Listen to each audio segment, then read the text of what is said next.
Got to talk about last night's events. I'm not going to say it was a great day in boxing, but it was very interesting to say the least. And we found out some things. We learned some things about Josh Taylor. We learned some things about Chris Colbert. Now, the guy Jarvis Contas, he fought a good fight, but he just got hit way too much. Defense just wasn't there. As well as he issued out offense, he was the beneficiary of a lot more offense coming from the other guy. But at the end of the day, he gave it his best shot, and it wasn't good enough, and he lost. But the main focus is to basically talk about what happened with Chris Colbert and Josh Taylor. We learned some things about both of those dudes, but as far as Chris Colbert go, I was kind of suspicious of Chris Colbert to begin with. I was never that high on him, and if you heard me talk about Chris Colbert, I never was that excited about watching that dude like fight.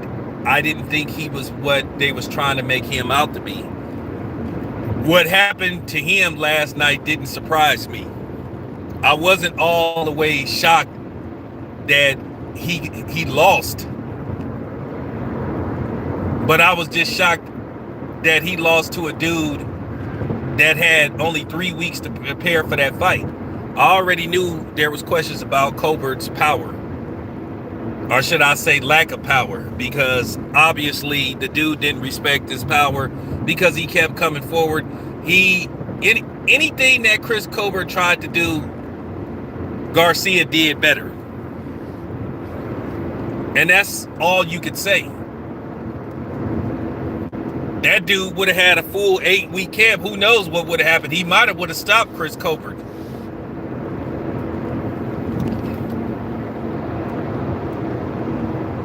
Chris Colbert tried somewhat to make adjustments, but nothing he did worked because the dude that he fought was too skillful for him. And I keep trying to tell people, don't always be fooled by those 6-punch combination or those dudes that got lightning quick hands. Because at the end of the day, they need to have power to go behind throwing all those shots. And Chris Colbert isn't a big puncher.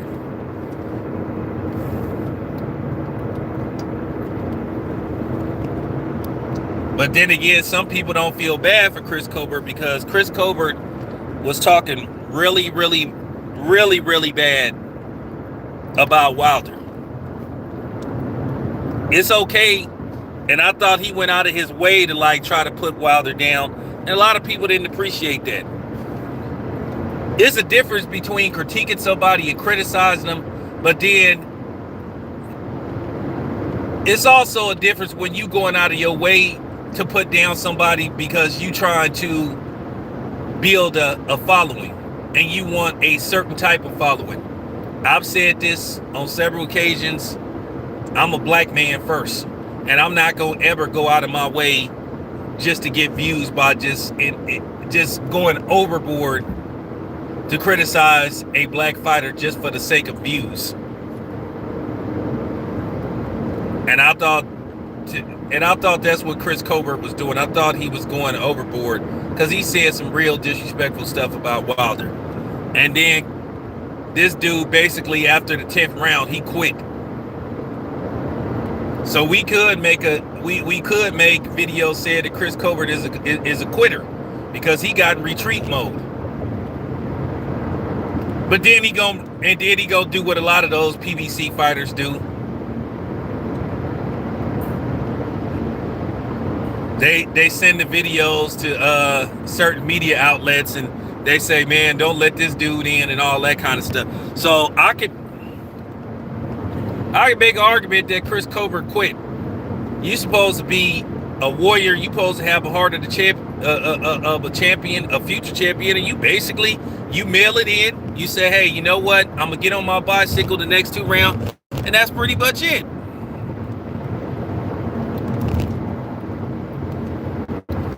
Very end. I don't want to hear no excuses. He got whooped.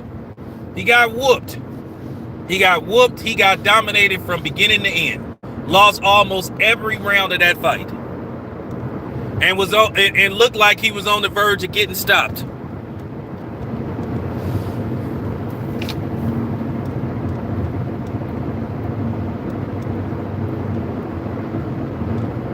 So he needs to change his name from Primetime, because he is not Deion Sanders. At least Deion Sanders lived up to his name, because Deion Sanders, when he played, he was money.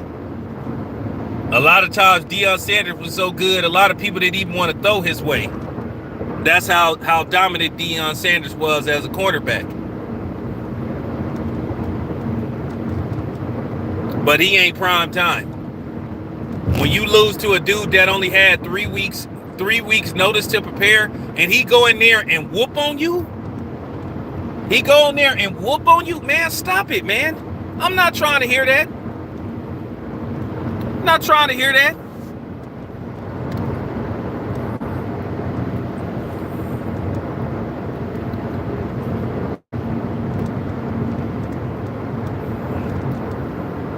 Got whooped on by a dude that had 3 weeks to prepare. And I mean, you running your mouth, and see, that's the thing about some of these fighters, man. They need to worry about other dudes, and they need to take care of their business. He didn't take care of his business. Chris Colbert got humiliated.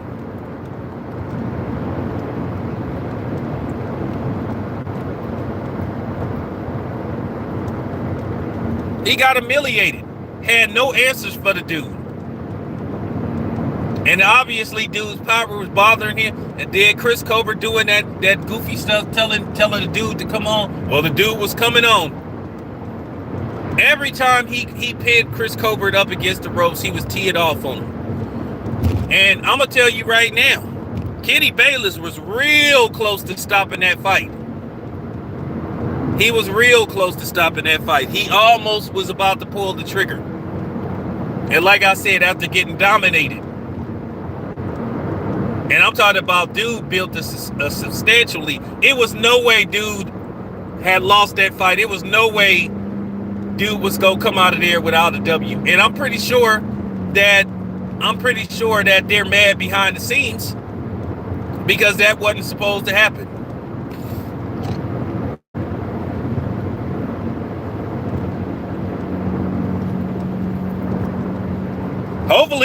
Hopefully they sign Garcia, because I think Garcia showed that he was a good fighter. And I try to tell people, I don't be impressed by them 6-7 punch combinations. Because if you fight a guy that can cover up and time you and counter you or catch you coming in, you're going to be in deep trouble. People don't understand the force of a punch also. Sometimes when you lunge at a dude, and then the dude throws the right type of punch at the same time, the force of you lunging towards a dude hitting you will do more damage than just standing there trying to place your punches. And I was worried about, and I saw that also in Gary Russell Jr.'s brother. Need to just be careful with the lunging towards people. He got to be a little, he still got to be defensively responsible. Got to be defensively responsible, because that could cost you later on down the line. But yeah, Chris Colbert,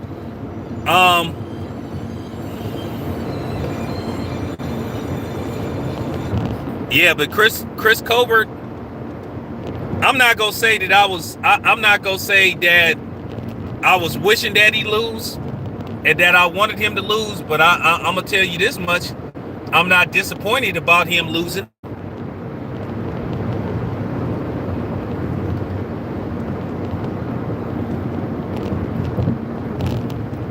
Not disappointed at all. That's all I'm gonna tell you right now. That was a big step back. That was a major step back and setback for Chris Colbert to lose a fight like that, and to lose to a dude like that. Losing to a dude who took a fight on 3 weeks notice, that's just bad. I'm not trying to hear this stuff about it. I'm not trying to hear no excuses. I'm not trying to hear this stuff about, well, he didn't have proper time to prepare for this dude. Well, you better make time. I'm not trying to hear this stuff no more about, well, he only had this amount of time. Hey, it's like this. When you got to fight, you got to fight. If you supposed to be this up and coming future superstar, future champ, you got to display it. You got to show people, hey, I'm going to beat this dude. Not only am I going to beat this dude, I'm going to dominate him. He had 3 weeks to prepare for the fight. Too bad. Not my problem. So that goes in reverse for Chris Colbert. You losing to a dude that only had 3 weeks to prepare, that's not his problem. That's Chris Colbert's problem. Should have been prepared.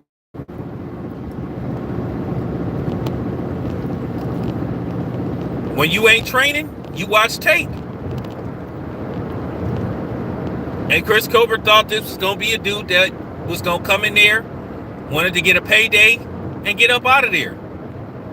But that dude came to win that fight.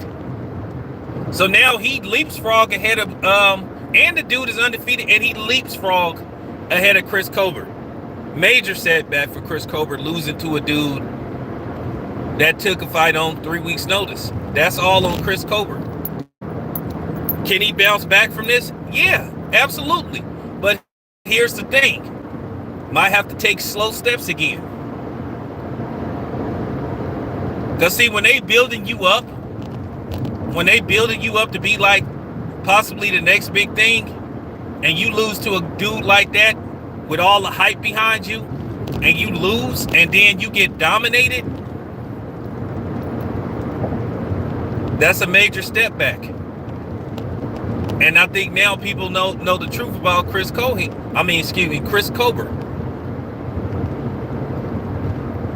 They know now. And I think a lot of people watching that fight is going to be like, okay, well, now I know how to beat Chris Colbert. Bring the fight to him. Keep him against the ropes.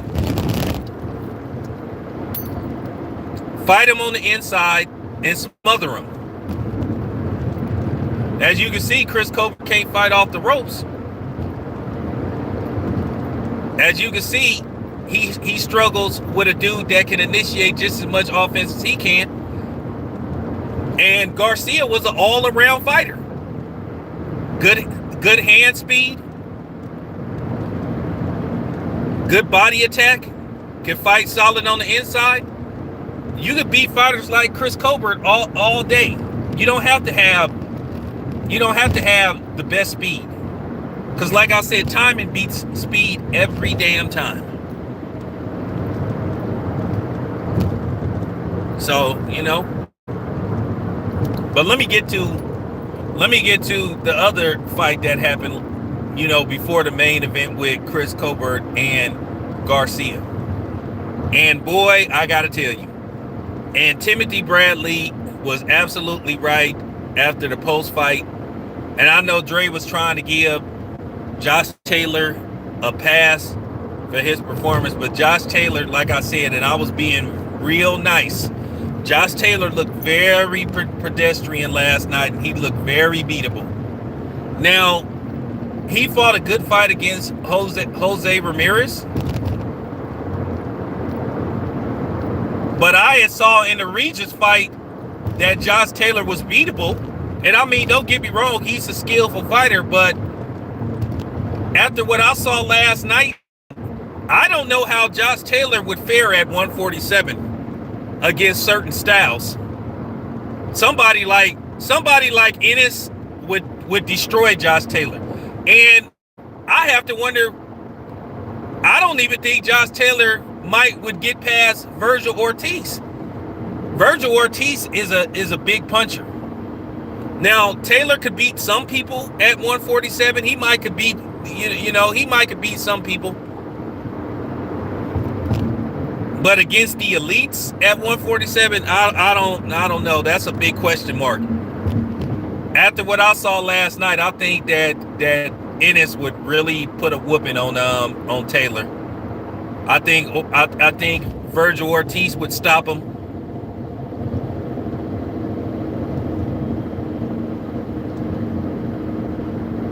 And as far as Terrence Crawford go, Well, now I see why. Now I see why they was interested in making that fight, because that was gonna be a fool's gold fight.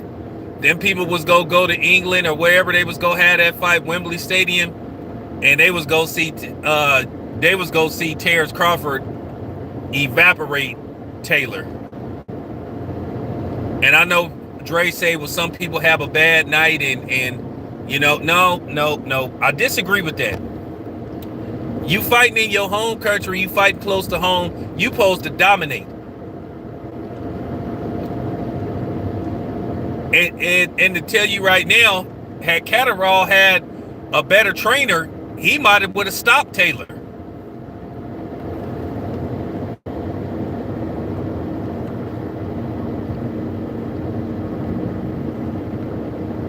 He might have would have stopped Taylor. And that's the reason why they was really trying to make that fight, because I think Bob knew what Terrence Crawford would have did. That was going to be a heist. I was laughing when people was coming on my channel thinking that Josh Taylor, I already knew from the start that Josh Taylor can't beat Terrence Crawford. I know he can't. But I don't blame Bob for wanting to make that fight, because that was going to be a money. Hey, that was going to be a money grab for Bud. That was going to be a money grab for Bob. That was going to be a money grab, because I'm telling you right now, they was going to fill up Wembley Stadium to however many people it can hold, and they was going to see Josh Taylor get stopped. Because Terrence Crawford will stop that boy. He gets stopped.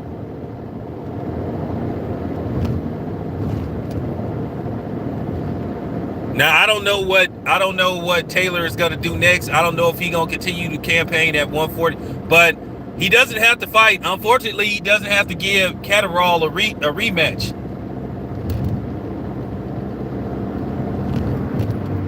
Because it's a mandatory. You don't have to put a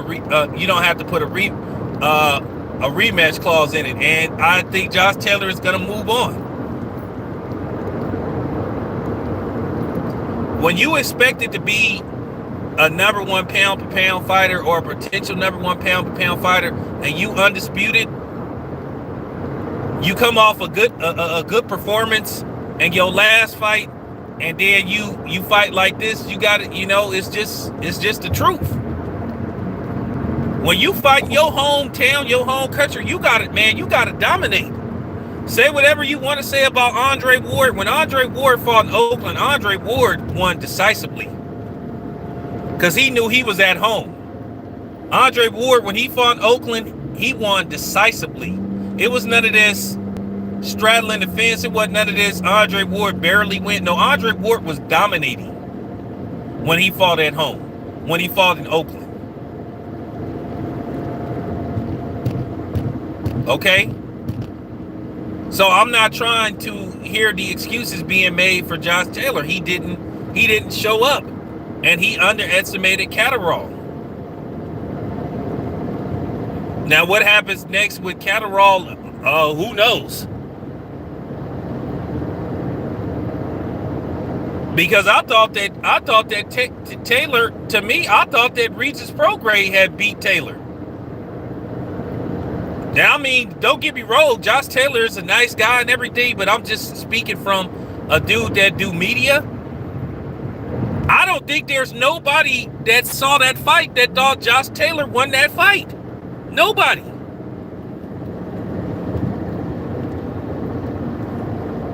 I don't think there's nobody that saw that fight that thought Josh Taylor won that fight.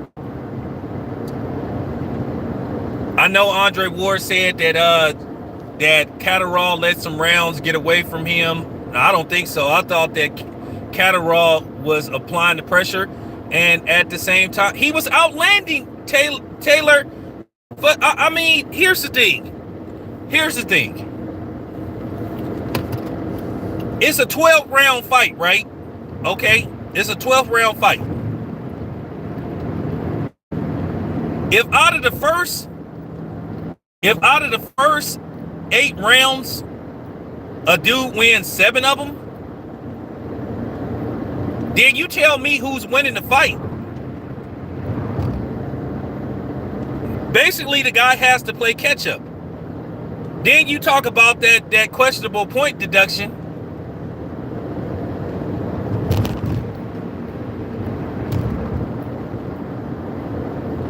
So like I said before, then it took them forever. So I mean, at the end of the day, it took them forever to read the scorecards.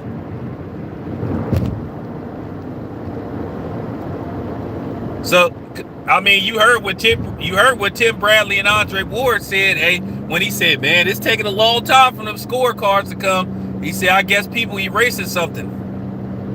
Now, I'm not going to say that's what happened, but it did take them a long time. I'm not trying to say all this kind of stuff, but look, at the end of the day, most people, or if not everybody, thought that Josh Taylor lost that fight. I mean, if Catterall out of the first 8 rounds wins 7 of them, then pretty much he's won the fight.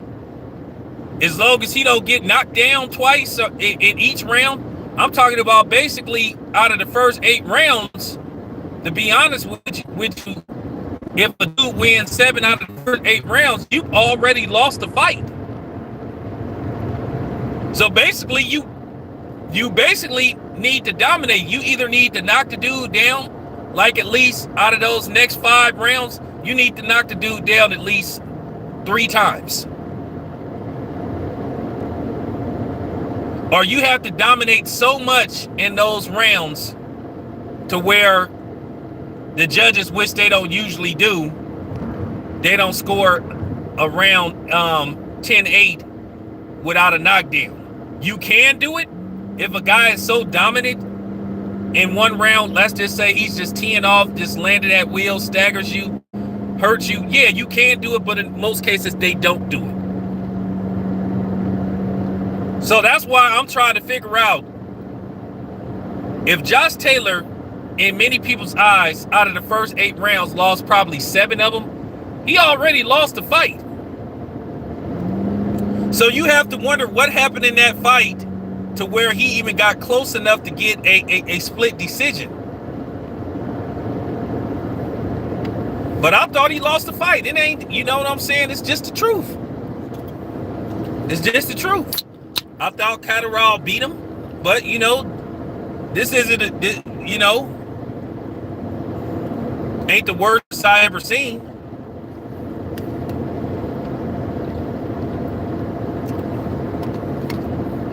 This is why a lot of fighters don't like, fighting in a guy's hometown.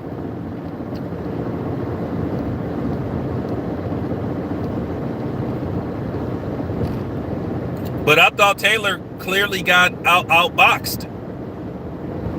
When a dude has landed almost twice as many punches as you landed, out of the first 8 rounds, like I said, he clearly won the fight. It doesn't matter what happens in the next 5 rounds. If you don't drop that dude at least 3 times going into the next 5 rounds after the first 7. I mean, come on. I had to fight 7-4 and 1 even for Catterall.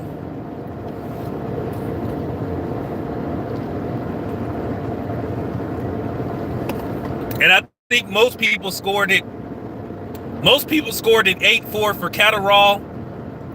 Some people scored it 7-5 Catterall. But I had it. There was one round in there that was a swing round that I thought was even.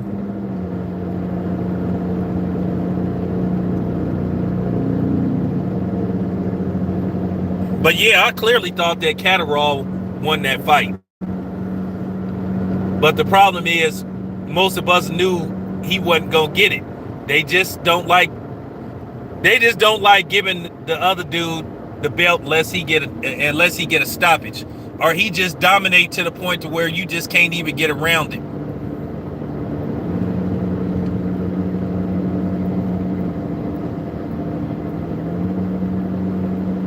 But I listened to the post commentary Andre Ward was just basically saying, well, everybody's entitled to a bad performance and this kind of stuff.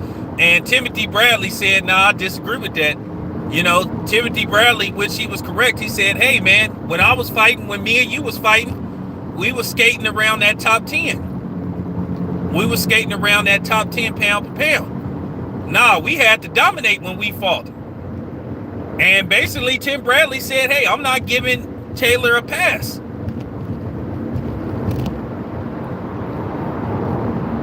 I just think after what I saw, Taylor could beat some people, but I think he can't beat everybody.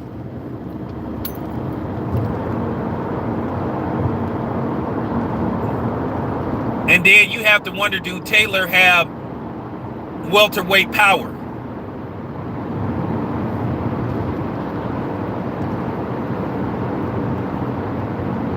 I mean, I looked at the fight. He cracked Catterall to the body. I can't remember what round it was. It might have been the 9th round. He did a little damage to Catterall. He landed a body shot that looked like it temporarily took the wind out of Catterall, but Catterall clinched and held on to basically he could recover. But you just have to wonder, do Taylor got real power to campaign at 147? 147 is a different animal. But I would like to see him consider a Regis Prograis rematch. But then, remember you guys, he barely beat Regis Prograis. I thought Regis Prograis won that fight, and I stand by that. I always said that.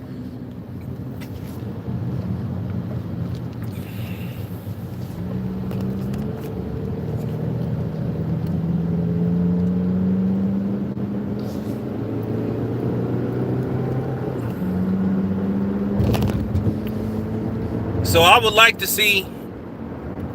I would like to see him get another. I would like to see him get another shot at Taylor, but that's highly unlikely.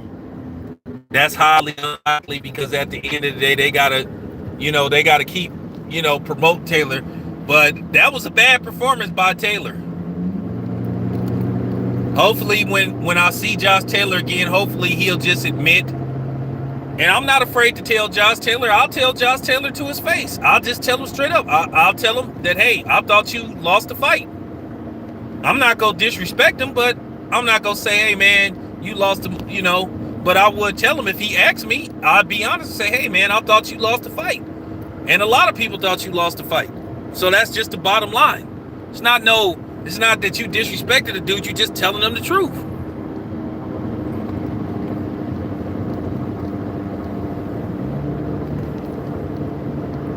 Yeah, I noticed that too a little bit. He don't have much of a jab.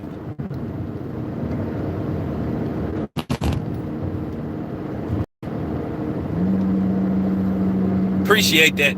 See, the thing is, when you a boxer, you have to have an all around. You have to have an all around game when it comes to fighting.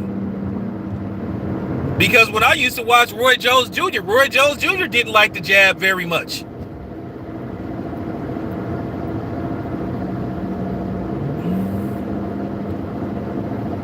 And I think that's the problem with him. Because Catterall was just winning with basically a basic jab. And wasn't even using it as a measuring stick. He was just jabbing them to score points, and then he was hitting them with leads. He didn't do nothing complex. Now, remember this. What do you think will happen if you fight Terrence Crawford? Terrence Crawford can throw punches from every angle. Terrence Crawford can throw punches going backwards. He could just he can fight against the ropes. So one thing, man, I'm just telling you.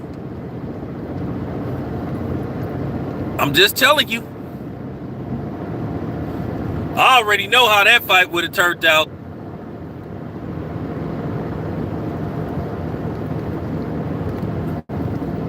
I'm already telling you how that fight would have turned out.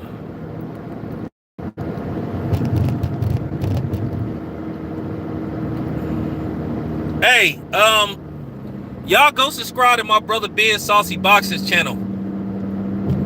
That's my brother. But man, I couldn't believe what like I said before. When I saw Chris Colbert, I just wasn't high on him. And as far as Taylor go, I just saw a lot of flaws in him. A lot of flaws.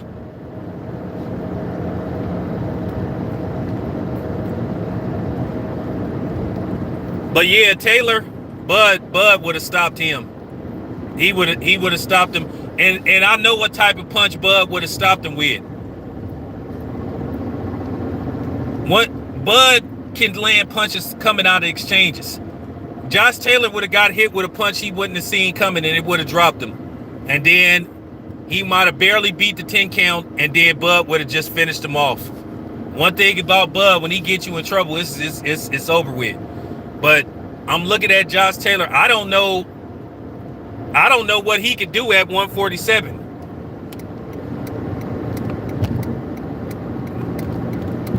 Because Catterall just beat him. Catterall just was beating him with a basic jab and just a lead. And a lead hand. And that's it. Can you imagine what type of damage Catterall could have did if he had sustained a body attack? But yeah, I was just like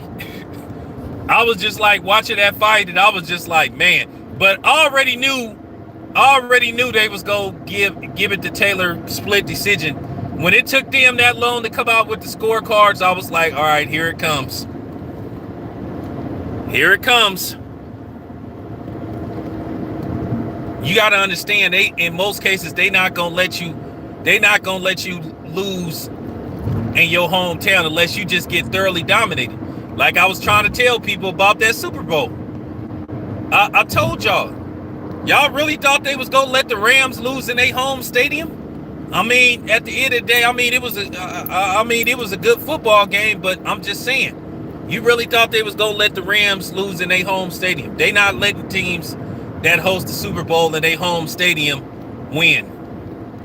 Lose. They not letting them lose. And that was like the second time in football history where a home team was hosting their own Super Bowl in their home stadium. You know, it happened in Tampa Bay, and then the next year it happened in Los Angeles. So this could be the new thing. You never know. I don't know where the Super Bowl go be played next year, but it's in 2024. It's gonna be played in Las Vegas. And if the Raiders happen to go, who knows? They may fix it to where the Raiders can win. But then again, I don't think David Carr is good enough to get the Raiders to the big dance. It's just my own personal opinion. But yeah.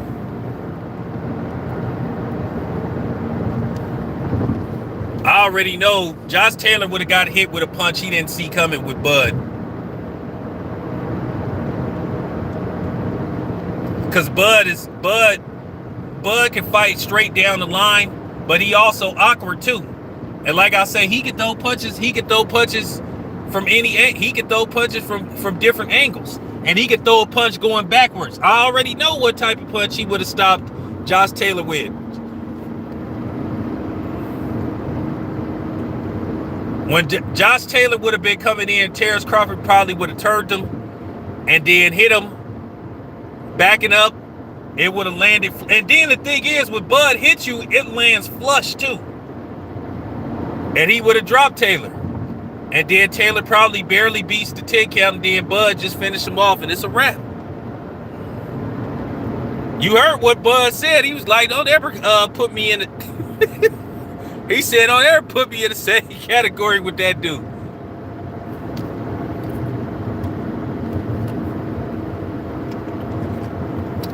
But I can't wait to see what's